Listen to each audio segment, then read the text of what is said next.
Hello students, in this class I will take up the third chapter of economics, that is money and credit. Children, you have probably never thought very much about money. It is just there when you want or need something, you simply collect some money and pay for it. That wasn't always the way things were done. Would you not like to know about how money has come? Why should we study about money? All of us wants a good income in our future, which is measured in terms of money. Money is the means through which the measure how much we earn, we spend, we lend, we borrow, we save, we donate, everything. It depends upon our income, or say we calculate in terms of money. So how did money evolved? In the primitive age, need of money were very limited and people by themselves collected everything like food to eat and skin of animals and plants to wear, etc. There were no need of exchange or money. प्राचीन काल में जब हम देखें तो क्या करते थे आदिवासी या फिर आदि मानव, उस जमाने से जब हम देखेंगे तो लोग अपना काम खुद करते थे। जैसे कि वो अपना हथियार खुद बनाते थे, वेपन्स, और उसे शिकार करते थे, और जो मिलता था मीट वगैरह खाते, और उसका जो एनिमल का स्किन से अपना जो वस्त्र, जो कपड़े जो भी उसी को पहनते थे वो। लेकिन उस जमाने में कोई चीज़ एक्सचेंज नहीं करते थे, कोई चीज़ खरीदते नहीं थे। तो ये प्रॉब्लम कब हुआ? जब लोग सिविलाइज्ड होने लगे, जब एक जगह रहने लगे, तब क्या हुआ, जो इंसान जो काम करता पर्टिकुलर वर्क, वो उसी काम पे कंटिन्यू करते गया और वो दूसरे काम नहीं करते। लाइक फॉर एग्जांपल, जो पॉट बनाते, गड़ा बनाते, वो सिर्फ गड़ा ही बनाएंगे। जो कपड़े वगैरह बनाते वो कपड़ा ही बनाएंगे। वैसे ही जो दान क्रॉप्स, जो एग्रीकल्चर प्रोडक्शन करते वो उसी को काम करेंगे। They started collecting their goods that they need from other producer in exchange of the goods produced by them. तब जो काम वो करते उनको और भी वस्तुओं को आवश्यकता होती है। सो बाकी जो वस्तुएं हैं जो उनका जो नीड्स फुलफिल करने के लिए ये क्या करते हैं, दूसरों को अपना जो प्रोडक्शन है, जो भी वो उत्पाद करते हैं, उस सामान को देते और दूसरों से इन एक्सचेंज में, रिटर्न्स में वो दूसरे सामान लेते। इस तरह से वो एक्सचेंज करने लगे। Like example, a person making stone tools given the tools to the hunter and gets meat against the tools, which lead to development of barter। इस तरीक़े से जब हथियार बनाने वाले जो वेपन्स बनाते वो जो है हंटर को देते, रिटर्न्स में क्या करते हंटर, शिकार करने के बाद वो जो मीट है, मीट लेके इनको देते। इस तरह से बार्टर सिस्टम डेवलप हुआ। जो वस्तु को हम एक्सचेंज करते, इस सिस्टम को हम क्या कहते हैं, barter system. The system of direct exchange in which commodities are exchanged for some other commodity without using any medium of exchange। तो वस्तु की बदले में हम वस्तु देते, सामान के बदले में सामान और सामान के बदले में सर्विस, इस बीच में और कुछ नहीं होता है। सो इसे हम क्या कहते हैं, बार्टर सिस्टम। तो बार्टर सिस्टम का बच्चों एक लिमिटेशन होता है। So need of double coincidence of want, जैसे कि वीट सेलर जो वीट प्रोड्यूस करते हैं उनको चाहिए कि उनको मिल्क चाहिए होता है। तो ये ज़रूरी नहीं है कि जो मिल्क प्रोडक्शन करता होगा उनको वीट चाहिए होगा। तो दोनों जब कोइंसिडेंस होगा तो एक दूसरे को एक्सचेंज करते हैं। जब वैसा नहीं होता, लाइक फॉर एग्जांपल स्लीपर्स, जो कॉबलर है जो चप्पल जूते बनाता है, उनको मान के फ्रूट्स चाहिए होगा, तो फ्रूट्स वालों को जूता नहीं चाहिए, उनको किसी और वस्तु की आवश्यकता होगा। तो ऐसे सिचुएशन में क्या होगा, बार्टर सिस्टम नहीं हो पाएगा। So these are the problems. और दूसरी प्रॉब्लम क्या है कि लाइक वैल्यू, ये वैल्यू में फ़र्क है। जैसा किसी को गाय चाहिए होगा, गाय तो बहुत बड़ा है एनिमल, और किसी और को चाहिए होगा वेजिटेबल्स। तो यहाँ पर दिक्कत ये हो रहा है, पेमेंट्स क्या दोनों का वैल्यू सही है? वैल्यू पता करना मुश्किल है।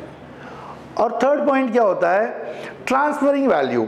से फॉर एग्जांपल अभी आप शॉप में जाते हैं, कुछ खरीदते सामान, तो उसे आप कहते हैं कि भैया 10 रुपये कम है, आप कल ले लीजिए। या फिर किसी फ्रेंड से या फिर अपना जो रिलेटिव से या किसी और से आप पैसे लेते हो और इन रिटर्न आप पैसे वापस कर देते हो।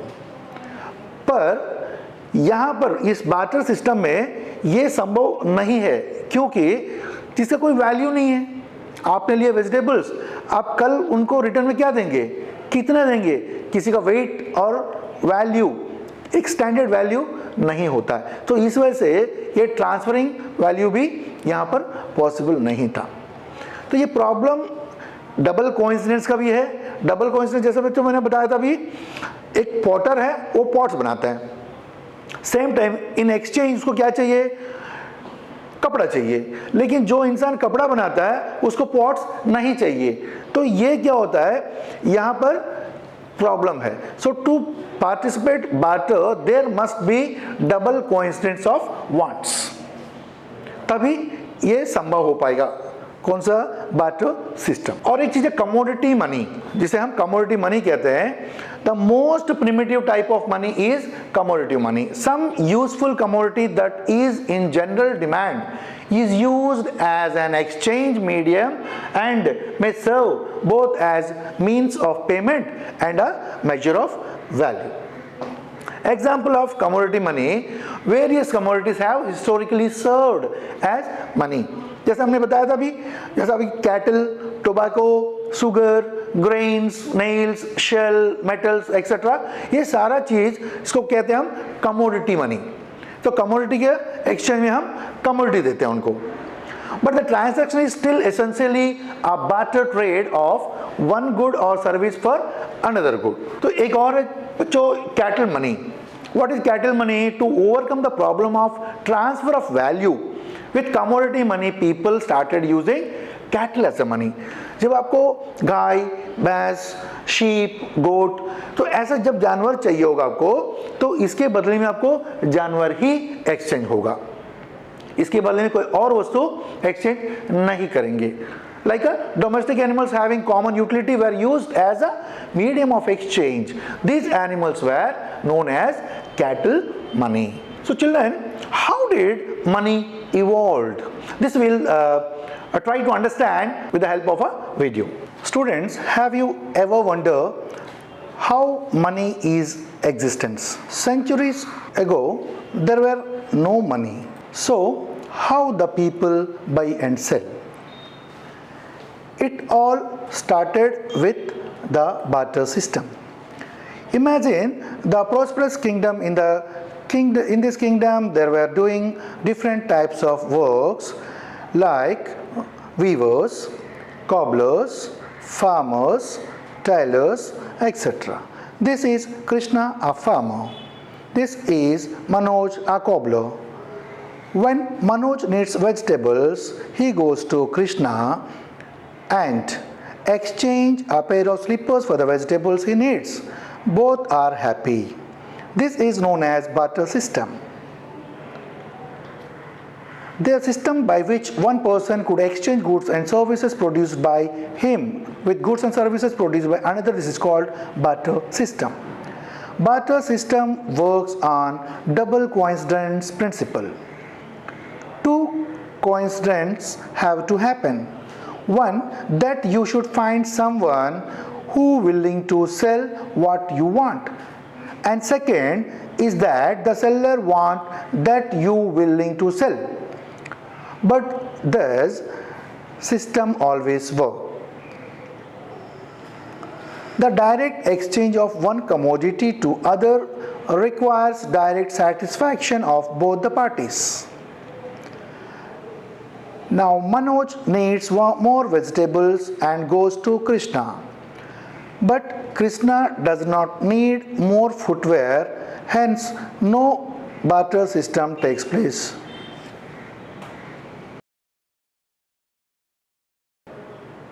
Now Manoj needs a haircut and goes to Shankar, the barber, but the value of the haircut is much lesser than the value of slippers, and the slippers cannot be divided, hence no barter system takes place. Thus the exchange of goods was not easy in the confusion, that's why the barter system gradually ended. But what is alternative? Around the same time, metals were discovered and took the ancient world. The 6th century BC, the first coin resembling the coins appeared. They were small metal pieces with fixed weight and value and being an official seal, which is the mark of the government who has minted and also guarantee of their value. The first metal is used were gold and silver. In the Mauryan period, gold, silver and copper coins were being used. King Sher Shah Suri issued a silver coin which was termed as rupiah. The Hindi word rupiah is derived from the Sanskrit word rupya, which means a coin of silver. The silver coin remained used during the Mughal period, the Maratha era as well, and the British India. After independence 47 and the cession of principal states of New Indian, the Indian rupee replaced all the currencies of previously autonomous states. After its formation, the RBI issued notes and coins on behalf of the government of India. India has progressed a lot and now has many digital payment options like cards, wallets, online transfer facilities, thus moving from cash to a cashless society. Now children will say, what is metallic money? Some precious metals like gold, silver, etc. having common utility were started using as medium of exchange, which were known as metallic money. These were easy to store and not get damaged.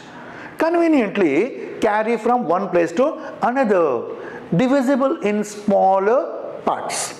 तो जो metallic money जिसे कहते हैं हम gold coins, silver coins, copper coins, जो प्राचीन काल में और जो राजा महाराजा लोग समय में जो यूज़ करते थे, ये मेटालिक कॉइन्स हम प्रिजर्व कर सकते हैं और ये जो है मेटालिक कॉइन डैमेज नहीं होगा और बहुत आसानी से हम एक प्लेस से दूसरा प्लेस में लेके जा सकते हैं. So you can see the ways of modern coins started adding symbols to express value. It gives a standard measure of value. तो उस जमाने में क्या होता था, जो मेटालिक जो कॉइन्स होते थे तो इक्वल होता था, उसके समान जितना का वैल्यू है उतना का वेट होता था. उसके बाद क्या हुआ, जो old precious metal were replaced with less costly metals. तो ये तो संभव नहीं है कि gold coin, silver, copper coin से हम कॉइन्स बनाए और सर्कुलेट करें, तो क्योंकि उसका वैल्यू बहुत ज़्यादा होता है और बहुत प्रीशियस मेटल है, बहुत कम पाया जाता है, उसका वैल्यू बहुत ज़्यादा मार्केट में.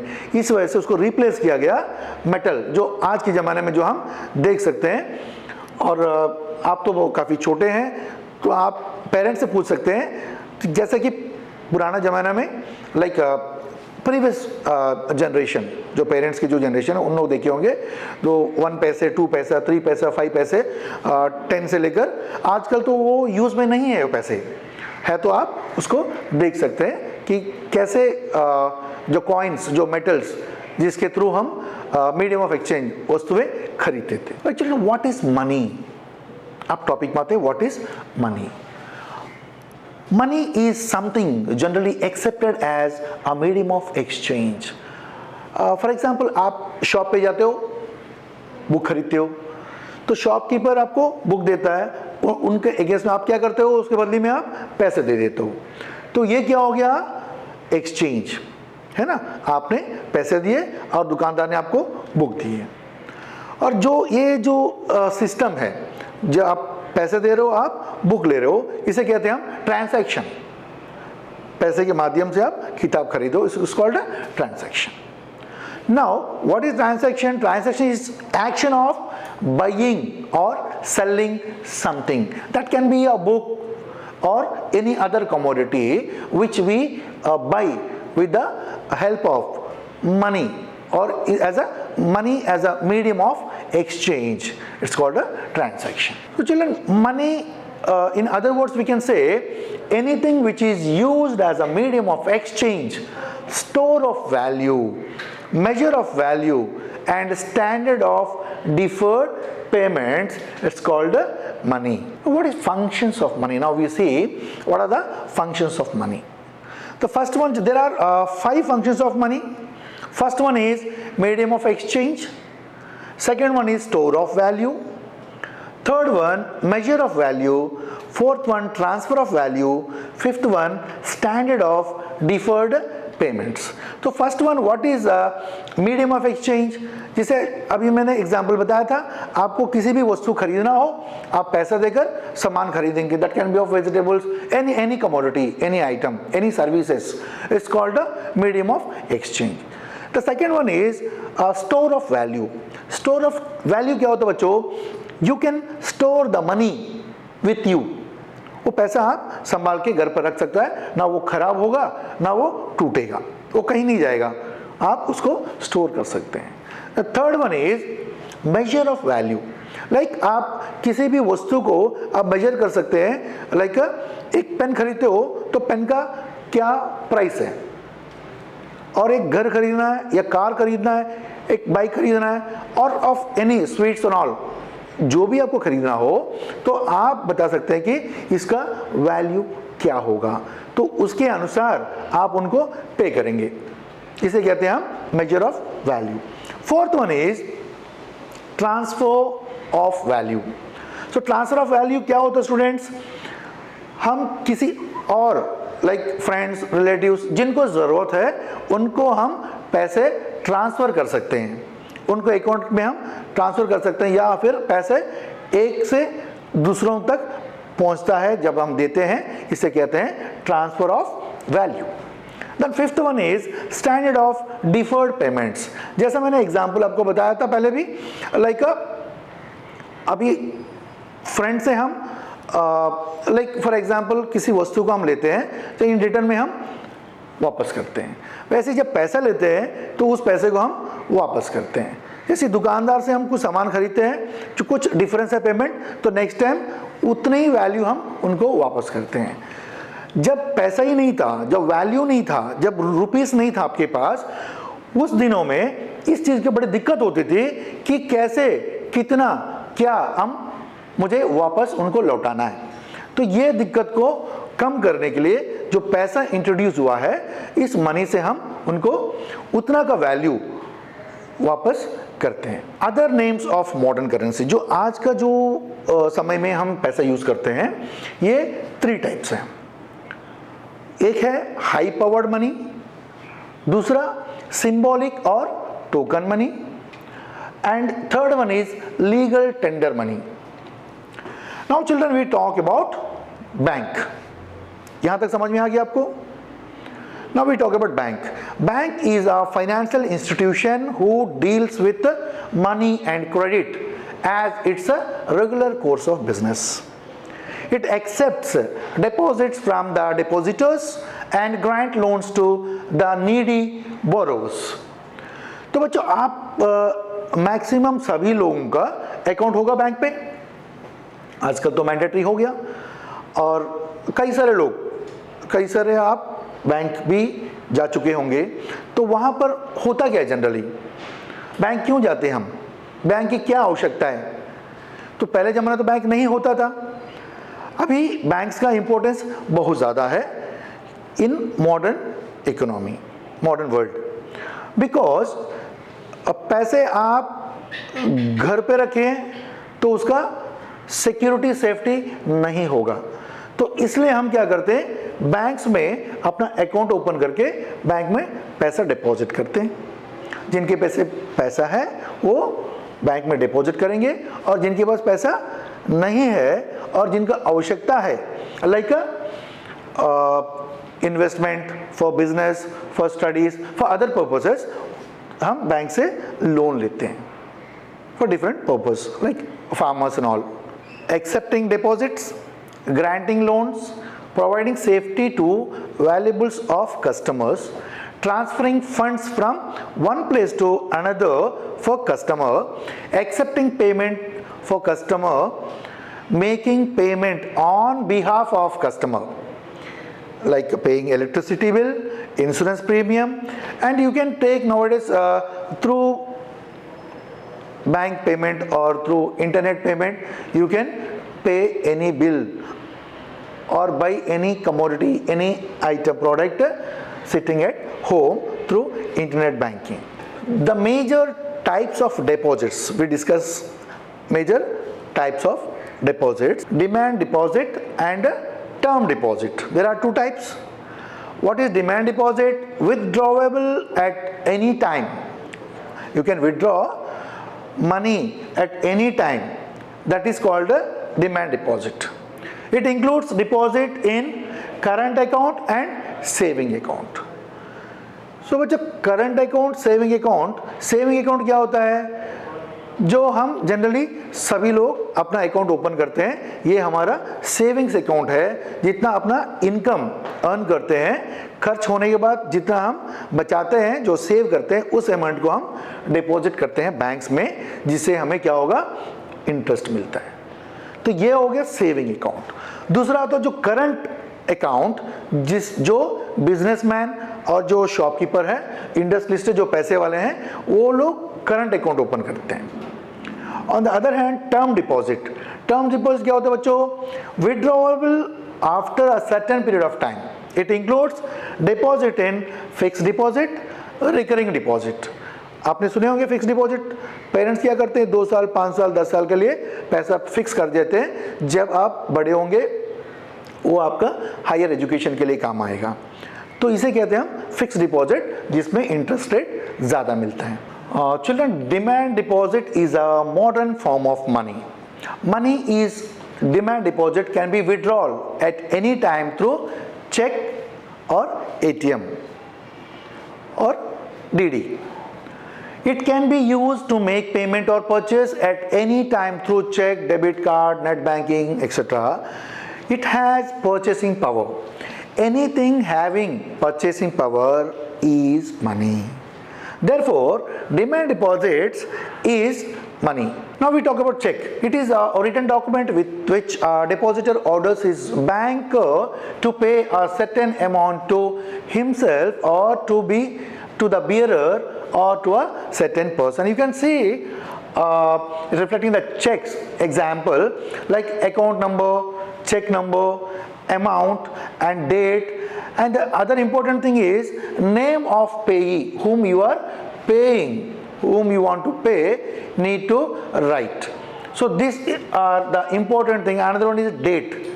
These are the major important thing you need to remember while writing or giving check to anyone. Different modern form of money. Card money, or we can say plastic money, that is debit card, credit card, smart card, health card, etc. And the second one is digital money or digital cash, we can say, that is digitally, like net banking, mobile banking, etc. These are called digital cash. The third one is bank money. Bank money or check, demand draft, banker's check, etc. are called bank money. Now the fourth one is credit. Children, now we discuss about loan activities of banks. With a video we'll try to understand public deposits, loan activities of bank. Banks follow an interesting mechanism with the deposits which they are accept from the public. In India, banks generally keep only 15% of the cash with them for the sake of the depositors who might come to withdraw the money at any time. If at all some depositors come to withdraw the cash, the bank will manage with the deposited amount. Thus, bank keeps their promise to pay cash on demand by keeping only a small fraction of the money in cash. This is how all the banks in the world operate. There is a huge demand for the loans of various economic activities. Thus, banks use the major portion of the deposits to extend loans. Banks make use of the deposits to meet the loan requirements of the people. In this way, banks mediate between the depositors and the borrowers. A bank can earn income only if it borrows at a lower rate and lends at a higher rate. The difference between the two rates will represent the cost incurred by the bank and the profit. Students, what do you think would happen if all the depositors went to ask for their money at the same time? कभी आप सोच सकते हो कि bank क्या करता है? It's a mediator between depositors and borrowers. Depositors and borrowers. जो लोग डिपॉजिट करते हैं उसी पैसे को लोन के रूप में दूसरों को देता है. तो ये बैंक क्या करता है? जो प्रॉफिट जो डिपॉजिट करता है उनको कम इंटरेस्ट देता है, जिसको वो लोन देता है उनसे ज़्यादा इंटरेस्ट लेता है. सो जो प्रॉफिट है वो बैंक लेता है. अगर मान के चलिए कि 1 करोड़ जो है डिपॉजिट हुआ है और बैंक ने पैसे लोन पे दूसरों को दे चुका है. अब सारे लोग इकट्ठे अगर बैंक पहुंच जाए कि हमारे पैसे चाहिए, क्योंकि डिमांड डिपॉजिट वो कभी भी डिमांड कर सकते हैं उसको, तो उस सिचुएशन में बैंक क्या करेगा? राइट? कभी मन में आया आपको ये डाउट? तो क्या होता है बच्चों, सारे लोग, ये तो पॉसिबल नहीं है कि सारे लोग एक साथ जाके अपना पैसा वापस मांगेंगे, फर्स्ट थिंग. सेकेंड, आप पैसा लोगे तो करेंगे क्या पैसे के? आप सामान खरीदोगे या कुछ और वस्तु खरीदेंगे, तो हम क्या करेंगे? वो शॉपकीपर को दे देंगे पैसे, और वो पैसा वापस कहाँ जाएगा? बैंक पे जाएगा. या किसी को आप चेक पे करेंगे तो थ्रू चेक पैसा तो बैंक के पास होगा, केवल अमाउंट जो डिजिट्स होता है वो एक नाम से दूसरे नाम में चेंज होगा. इतने डिफरेंस होगा, अदरवाइज कभी एक साथ. इसीलिए 15% जो होता है ऑफ अमाउंट वो बैंक अपने पास रखता है कि वो कोई विड्रॉल जो डिपॉजिटर्स कोई आएंगे उनको वापस देने के लिए. So thank you students, hope you understand what is Basel system, what are the metals they used for their currencies, and how the bank functions, what is the role of the banks, and the types of savings or types of accounts. So the rest we'll see in next class. Till then, bye bye, take care.